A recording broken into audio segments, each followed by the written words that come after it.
life, there are wounds that are self-inflicted, and there are wounds that come as a result of things that are not beyond your control. And today we have a story, very important story, about wounds that are self-inflicted.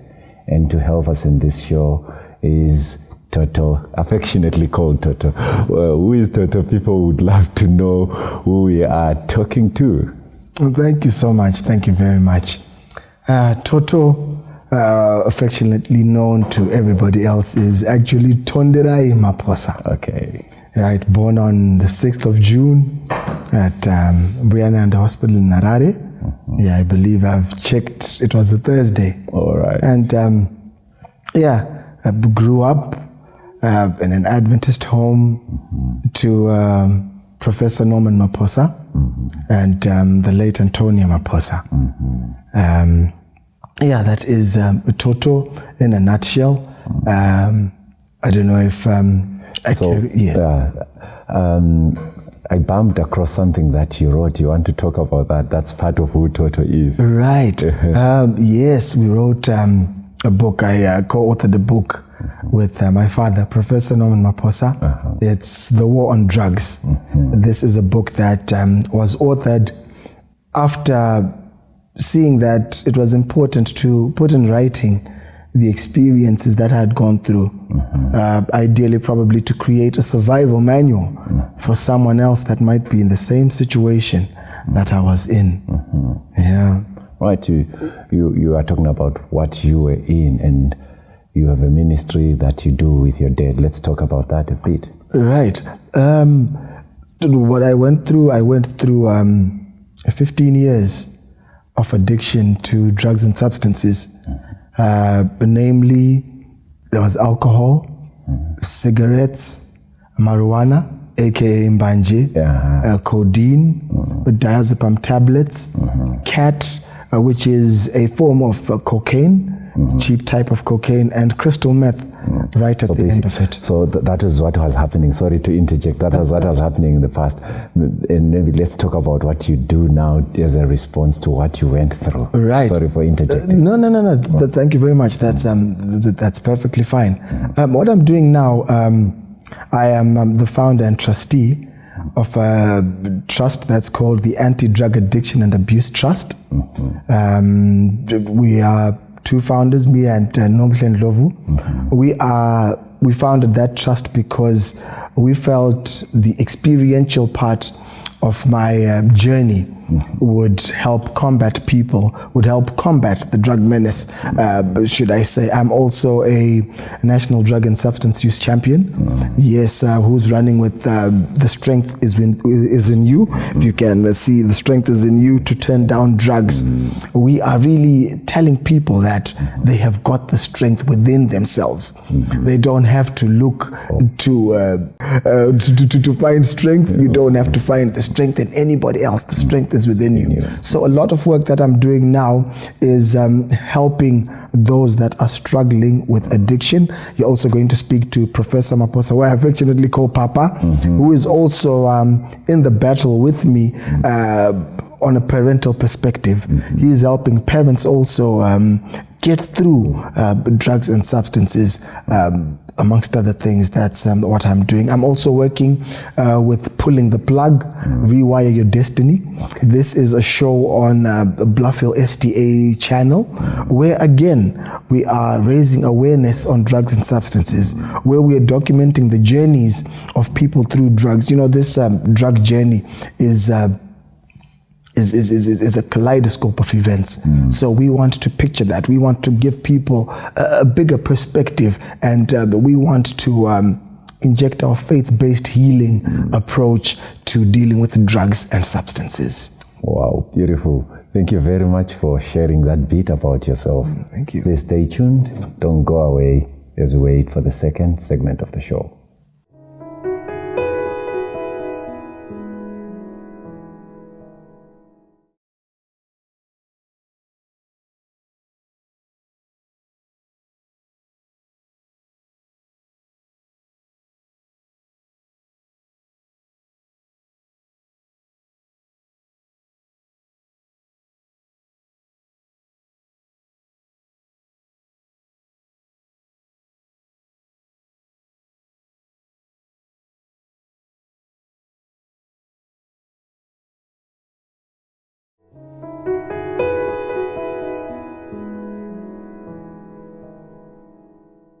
Welcome back to the show. This is Painful Goodbyes, and I'm with Toto. Earlier on, I interjected you when you were heading towards the direction of the story. Right. You spoke about drugs that you were taking. Maybe let's start with where these things started. Right. I think I'm just going to give a little bit of context about how I grew up so that we give the whole journey the light it needs. So my first collection, Professor Maphosa, my mother, SDAs, we grew up Seventh-day Adventists. So we know what is expected of an Adventist. I went to Cranbourne SDA Church, that's where we grew up. And then we moved to Solusi in about 93, 94, which is another Seventh-day Adventist institution. Went to Solusi Primary School, and then I went to Anderson, where I completed my grade 7, did my Form 1s and 2s at Anderson, and then I moved to Nyazura Adventist High School, where I did my Form 3 right up to 6. And finally, I went to Solusi University. So there is a very rich Adventist heritage in the family. Yeah, as far as it's the only thing I know. I say, if you cut me up, there's verses that just run through my veins like that. So Solusi, I got Solusi in 2005, in the pursuit of a bachelor's in business administration finance. And while I was there, Solusi, it was brimming a lot of people from different places across the globe. Yeah, we had Nigerians, Ghanaians, Americans, South Africans, Tswanas, Zambia. Solusi was just like that. So there was a lot of different friends that I came to know.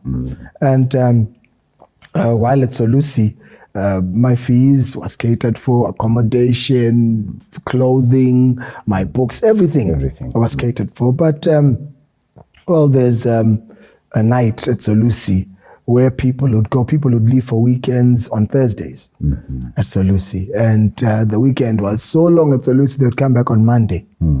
So me having met new friends who were not really from a background that I was from, they would go out and they would come back. Where were you? We were in the club. And from watching what I would see on TV about club, I really felt I was missing out on something. These guys would come back and they would be hungover. What a hangover is you've been drinking last night, tomorrow you still have got the effects. And if you drink well enough, even the next day, you will have those effects. Right? If you mix a couple of drugs in the system, it could go to 7 days. So these guys would come back and they would tell me about how they've had a good time. And then I tallied it with what I would be seeing on TVs. At the club, these guys must be having a lot of fun. So I got curious. And I thought I was going to try it out. So this curiosity then grew into something. There should be a first day when you started. Right, exactly. Talk about that. This curiosity, then I then acted on the curiosity. I got into town with my friends at the time. The happening clubs, they're not there anymore in Bulawayo. But I don't know whether I want to say thanks be to God for that. But I don't know. But there was the Visions. There is a replacement. Brass monkey. Well, these things never really go away. But it was Visions and Brass Monkey at the time. I went into Brass Monkey, and what I saw immediately when I got there was exactly what I'd been seeing on the TVs. Right, the provocative type of dancing, the dress code in there was something totally new. I was used to what I was used to, being a young SDA boy. The ladies in church have got their skirts right up to the ankle. There's modest dressing. I'm not ashamed to say there's modest dressing, but the type of dressing I saw in the bar was very provocative and seductive. And unfortunately, I was not really gelling into everything because I didn't have alcohol. I was trying to hold on to my principles. I knew alcohol was bad. I knew that smoking was bad, but I just was not fitting in. So I thought if I tried what everybody was like, if I conformed to what I was seeing in there, I might fit in. And you know what? I did fit in. I got my first alcoholic beverage. I'll never forget. It was the Reds Polar. And Reds is a cider. It's a sweet drink. It tastes nice. So, yeah, for me, it was just like taking juice. And true to what I thought, I started attracting all the dresses that, you know, yeah, when you buy alcohol in a club, you do attract people. Yeah, you do attract those ladies that are in there. And it progressed. The alcohol, these drugs, these substances are very disloyal. I like to call them demons because they then call in their other friends. That's when they called in the alcohol, called in the cigarettes. You had to be like this and like this. It called in the mpanche, the diazepam, the crystal meth, the cat. They all then just gang up on you. But let's remember, I was in school and Papa was not going to be financing any such habits, right? I couldn't even ask him for that. So I had to devise methods where I was going to feed that habit. Right? Well, what's going to happen when you take alcohol? It's a small science course I'm going to give to the viewers out there. The science of addiction is when you take alcohol, you build tolerance. But before that even happens, it hijacks the pleasure-releasing centers in your mind to produce a chemical that's called dopamine.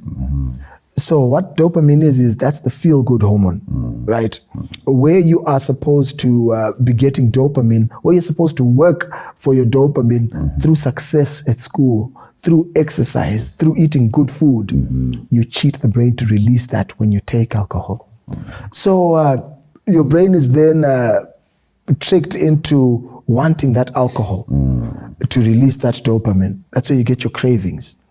Then tolerance kicks in.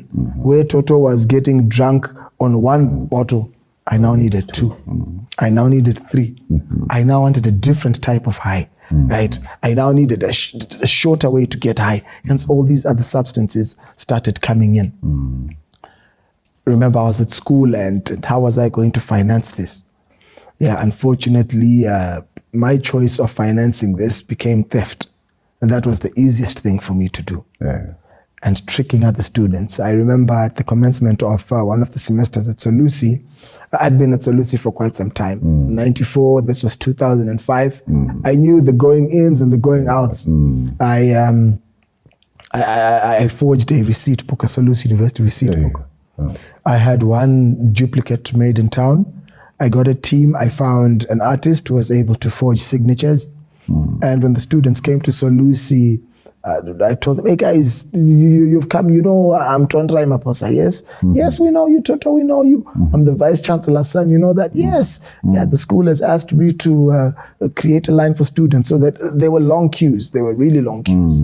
They were long queues. So I got my own queue running and I got the students to start paying fees directly to me.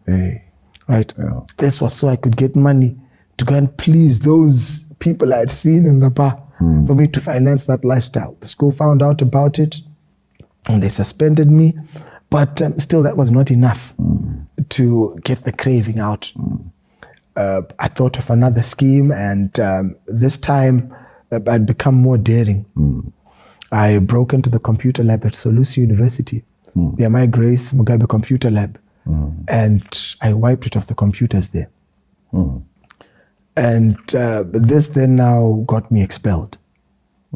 It got me expelled. Papa had had enough and I don't know, I didn't forgive me. Probably it was going to set a wrong example. But Papa then chased me from Solusi to his place in Cranbourne in Harare. But I just want to highlight how this drug menace, I call it a drug menace, is so persistent and how it will not let you go very easily. I did not stop wanting to take drugs. While at Cranbourne, because of the music that I listened to, we've got an AY Legion of Honor that states, honor Christ in what you listen to. I believe that's meant to safeguard your senses. It's meant to keep your appetites in check. Then There's an artist who used to sing, "I've got my own weed, sucker, so I ain't gotta hit yours." What he's saying is, I grow my own weed. I'm talking straight indoor. So what that is it is marijuana that is grown indoors. I actually got lights to help the plant grow during the day and during the night. At night, I'll turn on the lights. And I got 13 plants in my bedroom in Cranbourne at Papa's house. Papa came in, I believe it was the work of the Holy Spirit. He found the plants in my room, and I got my marching orders from Cranbourne. I had successfully gotten expelled from Solusi. I was now expelled from Cranbourne. The thieving did not stop after that. Papa became Director General at ZIPAM, and in order to get money from him, I would go and see Papa, could I please have money for airtime? Prior to asking for the airtime, I installed a screen recorder application in his phone.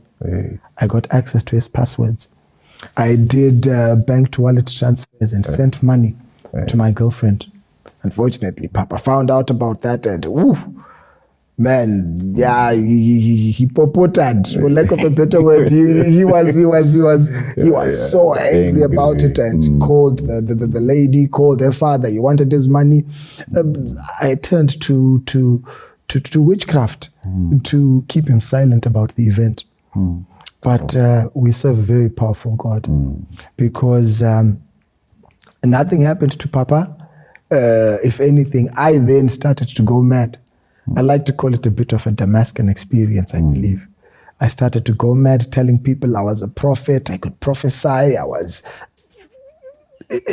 was just a mess. So at this time, my sister Shami, after hearing that I was gone mad, Shamiso, the one who comes after me, came to pick me up in Highfields. Hey man, those girls prayed. It was Shamiso and my other sister Thelma, who is in South Africa. They prayed and prayed and prayed. And in December 2021, I managed to say goodbye to drugs and substances. Though it was quite painful, because there was a lot of friends that were there who I loved so much, who I thought were irreplaceable. But the drugs themselves, the high that they gave me, saying goodbye to that type of life was painful. But the life that is there now, I believe the next segment is what I'm celebrating. But that was part of the journey. That was the story. And the time that we have, it was a up and down story. It was a story of seeing my friends who I had learnt with, who had done a lot better than go far ahead of me. And just a really painful journey. A painful journey. My mom passed. Quite sad about my situation. I remember she was, when she was on her deathbed, the family actually said, don't call Tonderai, because they felt it was going to stress her worse in the situation that she was in. So that's a bit of the story. Thank you very much for sharing that bit. We see you had to say goodbye to your school, goodbye to your dad, goodbye to your home, family home, and the beauty is you said goodbye to drugs. And as we come back, we'll talk about the lessons that you learned from this. Please stay tuned as we wait for the third and final segment.